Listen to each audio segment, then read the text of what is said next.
Hey, welcome to Think Thursday from the Alcohol Minimalist Podcast. Think Thursday is all about your beautiful, brilliant human brain. We're talking neuroscience. We're talking behavior change. We are talking about your mindset. Are you ready to get started? Let's go. Hey there, it's Molly, and welcome back to another Think Thursday from the Alcohol Minimalist. You know, if it's one thing that I've heard from people over and over, I feel like this year, and I've probably said it myself many times, it's I'm overwhelmed by everything that's going on in the world.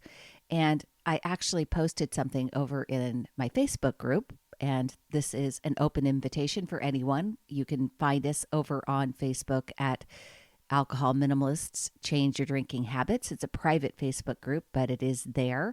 And I posted something there this week about every time you replace I'm overwhelmed with I need to decide what matters most and go slow, your brain stops firing alarm signals and starts organizing information again.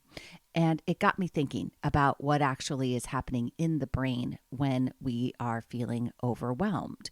And so I wanted to dive into that here on Think Thursday.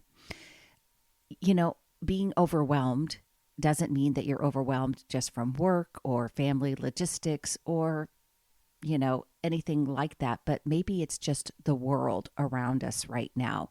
The pace of change, the headlines, economic uncertainty, technology accelerating faster than we can metabolize it, the very polarizing world of politics here in the United States, global conflicts that are happening, health concerns, and even the climate.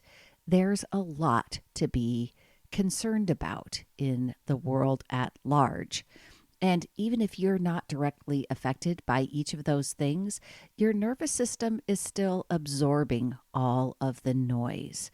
And so over the next few weeks, I'm going to be talking a little bit about that noise and how we can kind of help preserve our brain's clarity in all of it.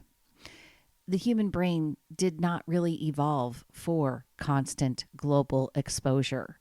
So if you feel overwhelmed right now, that does not mean that you're weak. It does not mean that you are failing at resilience.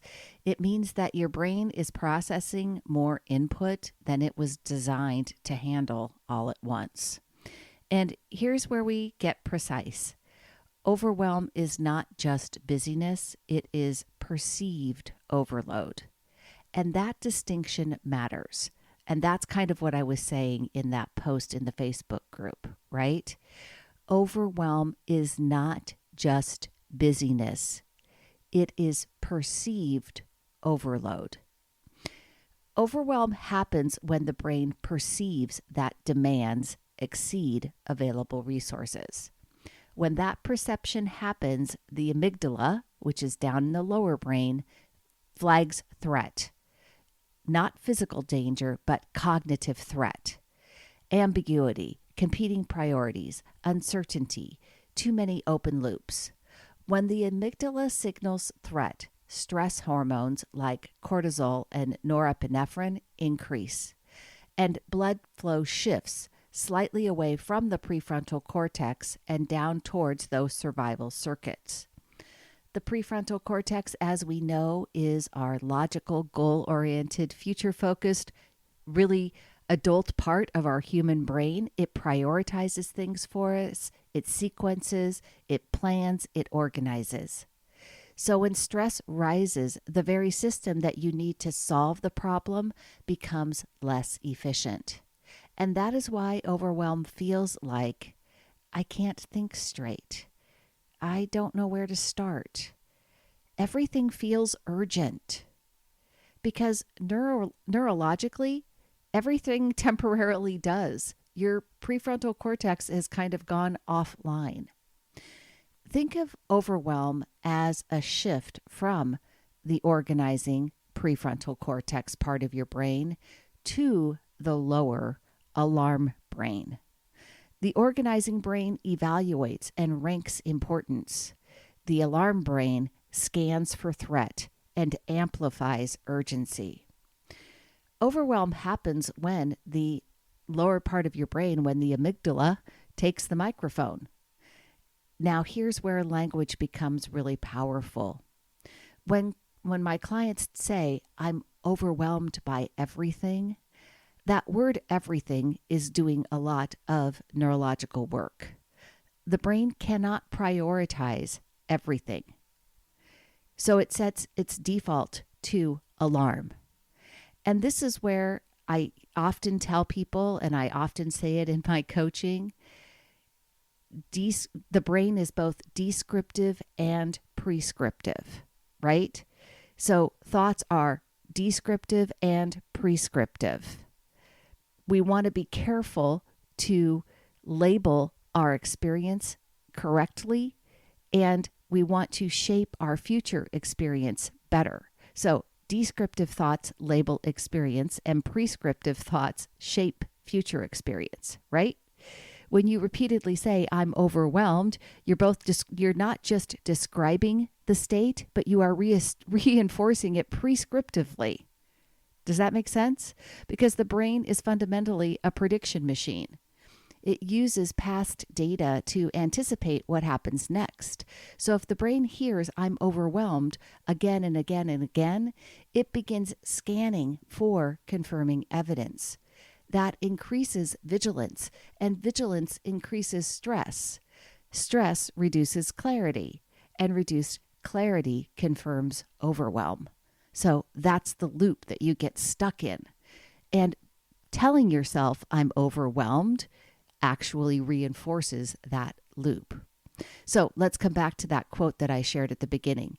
Every time you replace I'm overwhelmed with I need to decide what matters most and go slow, your brain stops firing those alarm signals and starts organizing information again.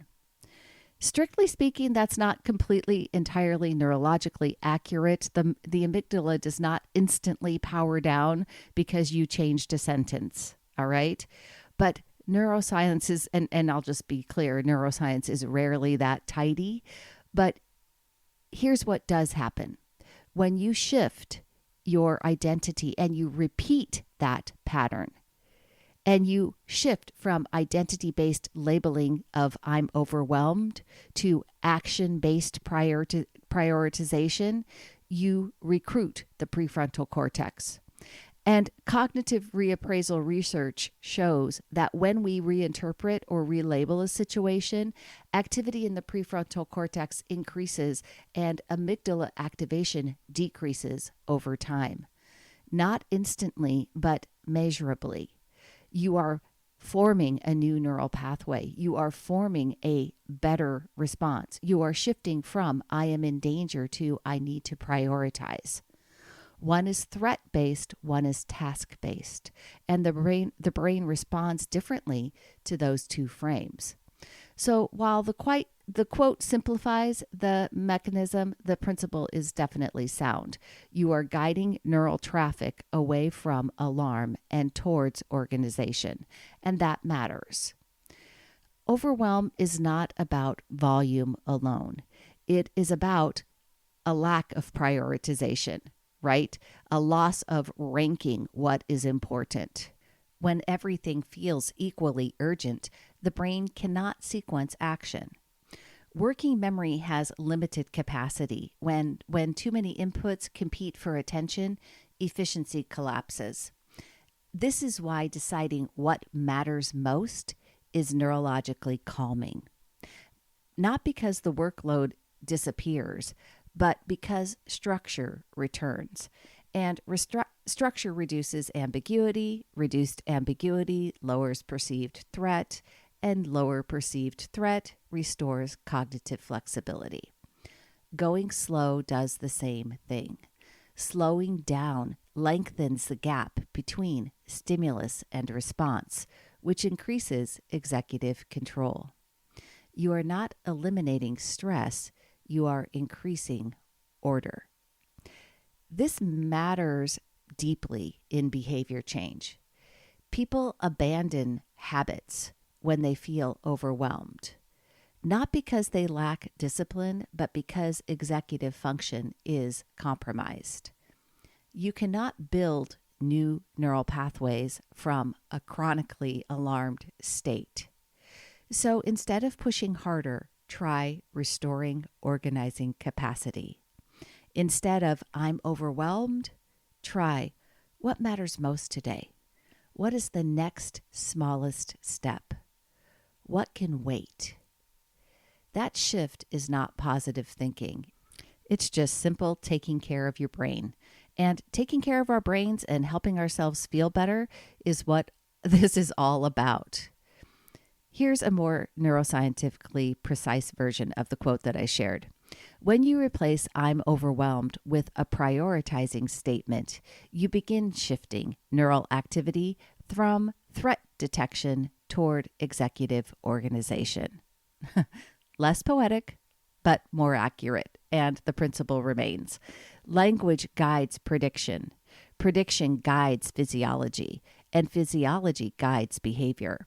So the words you repeat matter, not because they are magic, but because they shape neural firing patterns over time. If you're feeling overwhelmed right now, I hear you. The world has been a lot, and your brain is going to do what it evolved to do, which is protect you. But you are not stuck there.